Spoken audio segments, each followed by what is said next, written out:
RPR recording studio के नव नव ऑडियो वीडियो देखवा और सुनवा के लिए चैनल के सब्सक्राइब करो और बेल आइकन के जरूर दबाओ।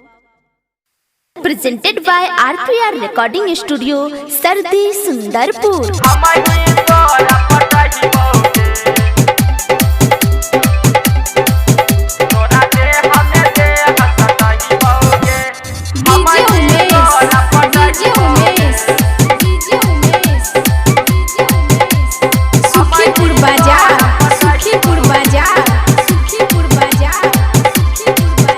नकिया तू चले ठिके बात करे हमरा से हटके, बात करे हमरा से हटके, बात करे हमरा से हटके। नकिया तू चले ठिके बात करे हमरा से हटके।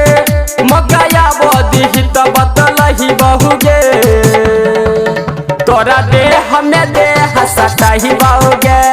हम ही तोरा पटाई बहुगे तोरा दे हमें दे हसताही बहुगे।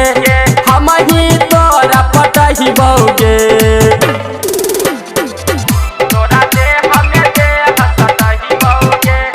हम ही तोरा पटाई बहुगे। डीजे उमेश, हम ही तोरा पटाई बहुगे। Music by DJ Umesh, Sukhipur बाजार।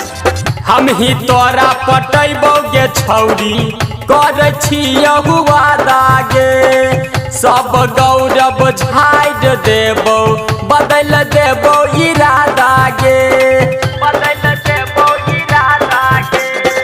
हम ही तोरा पटैबोगे छौरी करे छियहु वादागे। सब गौरव झाड़ देबो बदल देबो इरादा गे। अब चलतौ न तोहर बहाना किया करे हमरा के माना।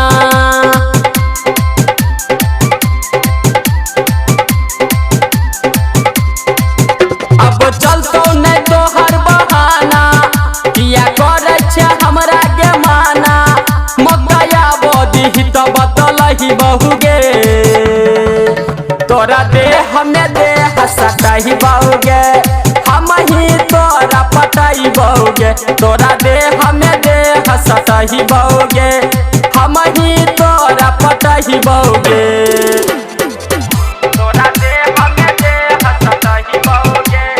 हम ही तोरा पटाई बहुगे। डीजे उमेश, हम ही तोरा पटाई बहुगे। Music by DJ Umesh, Sukhipur बाजार।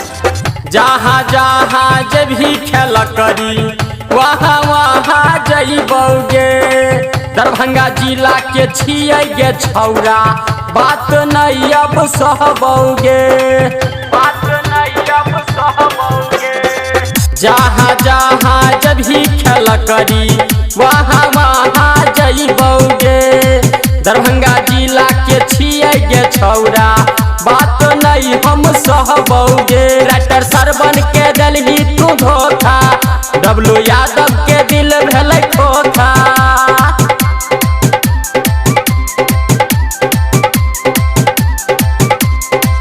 राइटर सरवन के दिलही तू धोखा डब्लू यादव के दिल भेल खोखा। हम गया बदी त बतलई बहुगे तोरा दे हमें दे हसताही बहुगे।